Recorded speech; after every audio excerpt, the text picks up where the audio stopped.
économistes, c'est cette problématique dans laquelle sont les étudiants. Vous dites dans l'actualité que, chez un de mes confrères, la bataille de l'économie de la connaissance n'a jamais été aussi d'actualité.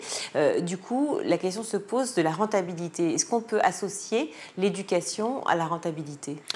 Je ne crois pas. Moi, ma conviction personnelle, c'est que c'est difficile d'articuler les deux. D'abord, un système d'enseignement supérieur, il a vocation, dans un financement collectif, de préparer l'avenir, d'armer le pays pour préparer les jeunes à s'insérer dans le monde du travail, pour essayer de faire porter aussi des orientations vers des enjeux stratégiques de l'avenir. On parle beaucoup du digital, de l'intelligence artificielle, etc.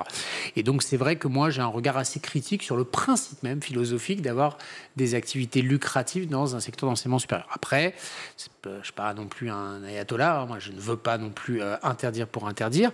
Dès lors que la qualité est au rendez-vous et qu'il y a une forme d'adéquation entre le prix et le service qui est rendu, c'est pas à moi d'en juger, c'est aux parents et aux étudiants candidats. Simplement, il faut plusieurs conditions. D'abord, il faut que, notamment Parcoursup, soit un tiers de confiance, c'est-à-dire qu'on devrait pouvoir faire confiance à Parcoursup sur l'assurance que lorsqu'on est inscrit sur Parcoursup, eh bien, on a un enseignement de qualité derrière. Ce n'est pas toujours le cas. Donc vous proposez une certification pour cela, une sorte de brevetage? Oui, enfin, je souhaiterais que les gens qui doivent le faire le fassent, parce que c'est déjà prévu normalement. Normalement, il y a déjà des mécanismes. Et comme ce n'est pas fait. Et tout le paradoxe, c'est que dans le secteur public et dans une partie du secteur privé, notamment ce qu'on appelle les ESPIG, les établissements privés mais d'intérêt général, il y a un surcontrôle, c'est une surnormalisation dans un certain nombre de secteurs. Ou à l'inverse, dans un certain nombre d'acteurs privés lucratifs, ils sont quasiment libres de faire ce qu'ils veulent dans les conditions qu'ils veulent. Il faut comprendre que ce qu'il se joue, c'est évidemment d'abord des prix trop chers de scolarité par rapport à la qualité de l'enseignement et ensuite au salaire qu'on a en sortie. La deuxième chose, c'est des engagements pluriannuels aujourd'hui qui ne permettent pas de changer de voie, qui ne permettent pas, si on n'est pas content de sortir, etc.